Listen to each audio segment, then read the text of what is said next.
Shalom again, everybody. Ariel Tzadok here from the KosherTorah School, found online at www.KosherTorah.com, bringing to you our new series on the biblical book of Kohelet, Ecclesiastes. This is now going to be lesson 2, and we're going to delve right into things. Like I shared with you in the last class, you really don't understand Tanakh, the Hebrew Bible, unless you really look at it in the original Hebrew and recognize what it's really trying to say.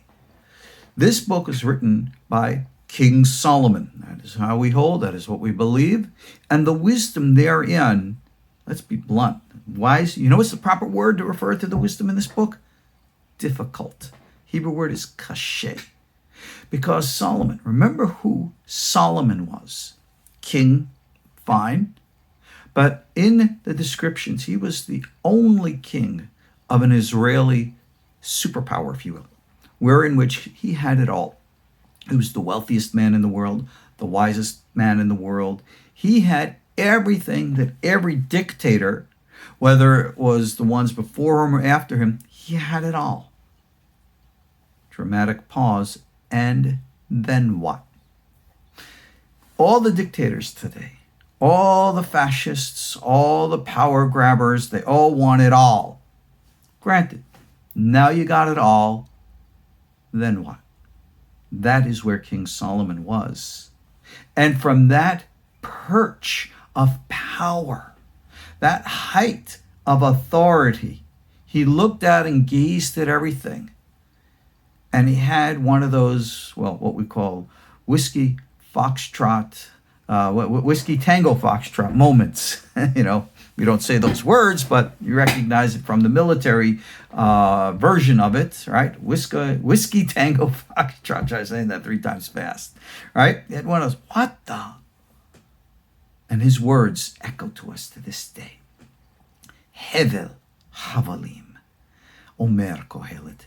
Hevel Havelim Hakol Havel.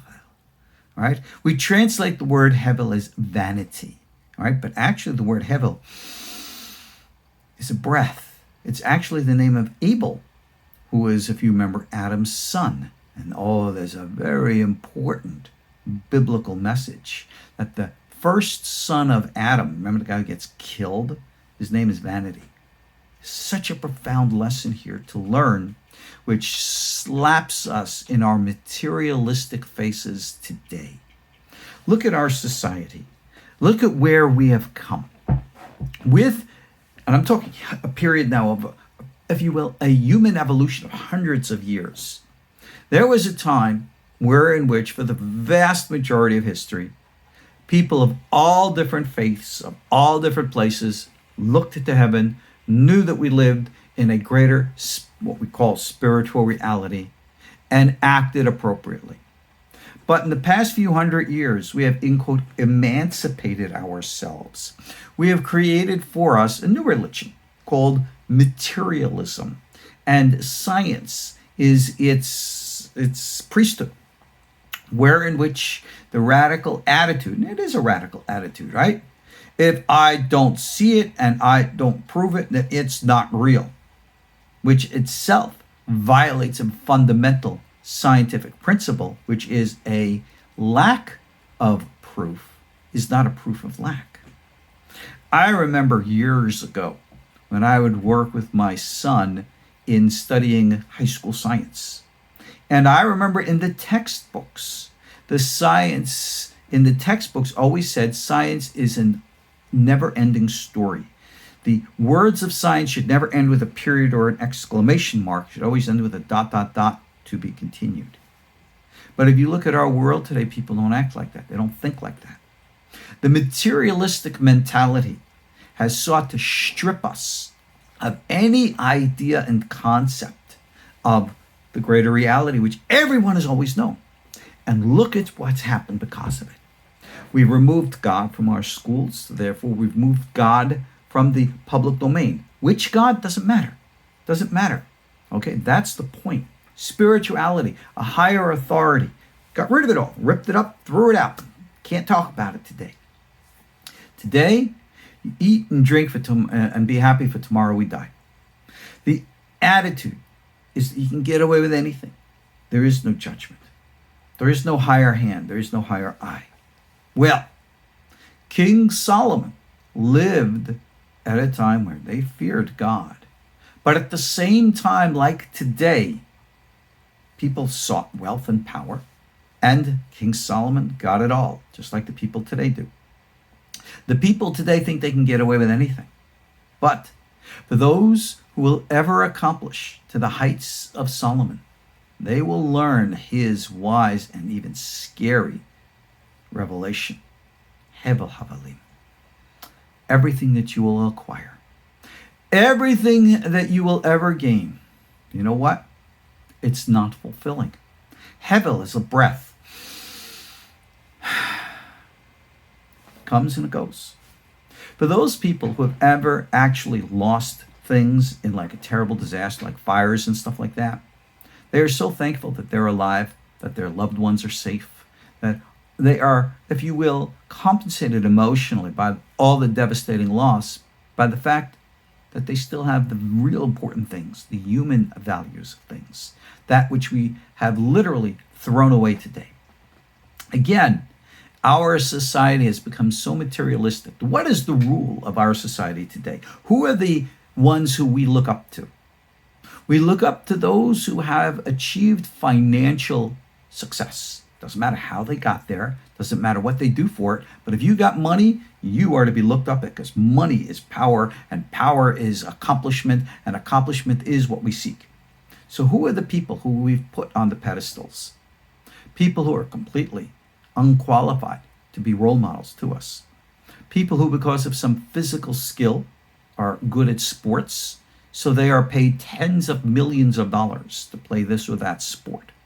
But where is their moral values, their intellectual accomplishments? Many of them have none of that. So why would we look at them as being some role models of success? We see people in the entertainment industry. My goodness, these people are the worst immoral bunch of people that you'd ever want to see. Now, there are, of course, obviously very good people in entertainment as well. You can't just negate the entire genre. But look at all these people and their immorality, their sex, drugs, and rock and roll. What terrible, disgusting, depraved lives they live. And we elevate them as role models. Why? Because they have money. Hevel Havelim. You're missing the whole point of life. Now, we all need money to live. That's true. And there's nothing wrong with being wealthy. That's also true. But at the same time, there's a difference between having wealth and considering yourself superior because you have wealth. We have that arrogant attitude like, I have more than you, therefore I'm superior to you. Hevel Havelim. When you see wealthy people, just remember, they are no different from you and I. We could look at the wealthiest people. If they consider themselves more or better, in the words of George Orwell, who, if you remember, wrote 1984 and Animal Farm.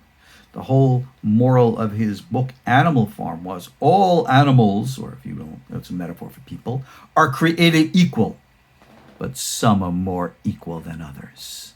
Well, in the light of heaven, in the light of morality, in the light of reality, Hevel Havelim. None of that is true. You can have your toys, and you can have your erudite sense of superiority. And essentially, that would only mean that you are probably less than others. Granted, you think you have power in money. And yes, there is power in money. No one can deny that. But at the same time, there are greater powers. You see, remember I talked to you about codes? King Solomon could have just said with his beginning words, this is the first thing that he says, the ways of the world are not fulfilling. That would be easy to say. But he says this really weird stuff. It's almost poetic. He says, vanity of vanities. I don't like that word vanity. I don't think that's a good translation. Some will say futility. Maybe that's a better translation. Hevel. Haval, like we would say in Hebrew. It's a different word, but it means the same thing. All right, too bad. Hevel, 1. Havalim is the plural version of Hevel. So that's 2 Hevels. All right, you got Hevel, Havelim, that's 3 Hevels. And again, he repeats it. Amar Kohelet. He says his name is Kohelet. He doesn't say the Kohelet. Kohelet. That's a code name. We discussed that in our previous lesson. We'll discuss more about it some other times. Hevel, Havalim. Again, he repeats the same thing, which again indicates 3 more Hevels. Remember, Hevel, and then Havalim, 2 Hevels, that's 3. Hevel Havelim, 6. Hakol Havel. Everything is Havel. 7 times. 7 times he repeats the word. You can look at commentators like the famous Rashi commentary. They'll say, oh, Solomon is saying, what a waste the 7 days of creation are. Oh, but that's not what he's saying. I'm going to share with you now what he's saying. But you need to understand this from the Kabbalistic point of view. We live in a world which in Kabbalah we call the world of Asiyah, the world of doing, the world of making. In the Sefirot, this is called the Sefirat Malkhut. And for those of you familiar with the column of the Sefirot, we recognize we're right at the bottom. So let's say you have fulfilled all the levels of the bottom. What have you accomplished? You're still at the bottom, whether you like it or not. There are very wise words of our sages. And one of those phrases is that you should strive to be the tail of a lion rather than the head of a jackass. Think about it. Would you rather be a head or a tail? I'd rather be a head. I want to be the top. I want to be the leader. But would you rather be the head of a donkey, a jackass, or the tail of a lion? Right? Doesn't matter what part of a lion you are. If you're a lion, you're a lion. If you're a jackass, well, what can I say? But anyway, the point that you got to understand is that this entire reality in which we live in is the itsy bitsy smallest part of all reality. Modern science has even recognized that that which we know as the material universe is surrounded by dark matter, dark energy, and everything that we know and perceive and we look after modern science, what do they say? It's about like 5% of the truth. So you want to you want to gain all 5%. Great, you got it all. There's still another 95% of which is in the Yiddish word, you got bupkis, you got nothing. Well, Solomon was that wise man. He stood at the head of Malkhut and therefore could gaze into the world of Yetzirah. He could gaze into the Sefirat Yesod. Looks up and he sees an infinite world. Looks down and he sees a finite world. A finite world created in 7 days corresponding to and a reflection of the world of Yetzirah. That's why it's in 7 days. And it goes, oh my God. This entire reflection, that's all that it is. It's like this little microscopic version of the real thing. Now, how many of you ever played with like models? Remember in my day, it was a big thing you used to play and build models. Well, I'm sure you've all seen like maybe little like matchbox cars or something like that. You build a model. So let's say that you went into the store and you bought yourself a little matchbox Bugatti, a Lamborghini, a Ferrari, or you built the little model, the little pieces, and you put it all together and you put it there. Wow, I have a Ferrari, I have a Lamborghini, I have a Bugatti. And then outside you see the real thing. Yeah, okay. That is the wisdom of Solomon. All and everything of this reality in which we live is just a reflection of a higher reality. A higher reality which is so much far beyond everything that if we place focus on it, we can recognize just how limited and limiting this reality is. Now, many of us want this world, which is the only world, to be perfect. We want everything to look right, be right, act right, and people edit things. They try to make things look better. You'll notice here at our KosherTorah school, I do none of the above. When my darling Sierra's on the couch there, scratching herself away. Some people say, Rabbi, it's such a distraction to have your dog there. You know what? If you can't handle distractions and you can't handle life, there's my baby. See her in the background there? Such a sweetheart, right? That's my canine daughter. Notice she's even looking at the shviti behind you there. Everything's about that shviti behind you. The name of God. That's the higher and truer reality of all things. None of this around us really matters. Does it matter? Yeah, a little bit. Itsy Bitsy bit, right? You still have to live in this real world. You still got to work. You still got to make a living. You still got to do things. And like I said, there's nothing wrong with being wealthy. Abraham, Isaac, and Jacob were certainly wealthy. David, Solomon were wealthy. Many great sages and rabbis. There's nothing wrong with having wealth. It's your attitude about your wealth that makes all the difference. And that is the big deal. Because if all you're doing is looking down at this world and say, I have it all, it's like looking at that little 5% of our physical reality without realizing the 95% around it. It's like looking at the one Sefirat Malkhut, saying, I have it all, without realizing you got all the others all around it. Yeah, that's the reality. All right? Now, think about this, all right? For those of you who really want to think a little bit more, I could say, Rabbi, all right, this is disturbing the video. I want to think, I want to do this. No, you want to be artificial. Here, I try to help you be natural, all right? I didn't put a bowl down there for my doggy to be drinking, but somehow at this moment, forces the universe, whatever it is, made her want to do it at this time. And I could say, that's a distraction. That's disrupting. I don't believe in distractions. I don't believe in disruptions. I believe that all those 9 Sefirot from higher realities and realms work with this one.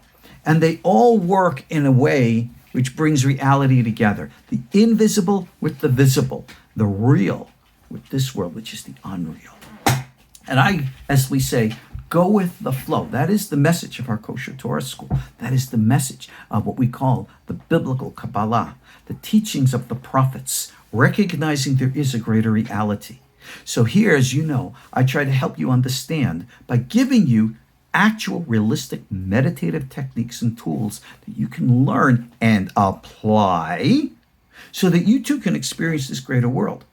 So no matter what you accomplish here in this Malchut, this one Sephira, you can recognize there are whole other realms up there, and maybe you'd want to take your investments of time, and I don't know if you can invest your money, you can't really take it with you. Think about Pharaoh in Egypt, right? We've uncovered the tombs, they got all this gazillion stuff, cities of gold underneath there, right? Pharaoh might have buried it with him, but he didn't take it with him. When Pharaoh is reborn or goes into the afterlife, he has to wait online like everybody else, right? No, our value as individuals is based upon our investment and accomplishments in those higher domains. We're only here temporarily. Solomon knew that. Remember, this is the guy with 1,000 wives. Oh my gosh, right? 1,000 women, right? And at the end, it says that they turned his heart away from God. Ultimately, even Solomon, in all of his wisdom, recognized, I have it all. But up there is the real world. Up there, we call it up there. And that's why we always place emphasis in that religious message, which all the religions in the world share. Invest in the higher reality, in morality, development of the mind, development of the psychic abilities. Because once your emotions are calibrated, your mind intellectually opens, your imagination opens, and you become psychically aware and embrace the higher realities. That's the investment in the higher worlds, rather than wasting so much time and investment here. And look at what it's brought us. Our entire civilization today is on the verge of collapse because all we have to do is focus down. And when you bring the energies down, they eventually weigh you down and collapse and break. And we're at the point of another shattering of the vessels. So it's time to bring up the light. That's what this is all about. 7 Havelim, all right, 7 Hevels. Enough. Learn that this is the way of the world. You're not in control, and you never will be. God is in control. Make your investments in heaven, and watch the results you get. Ariel Tzadok here from the KosherTorah School, found online at KosherTorah.com. Come invest in us. Not so much your money, but your time and your experience. See for yourselves. I'll see you all in our next class. Shalom.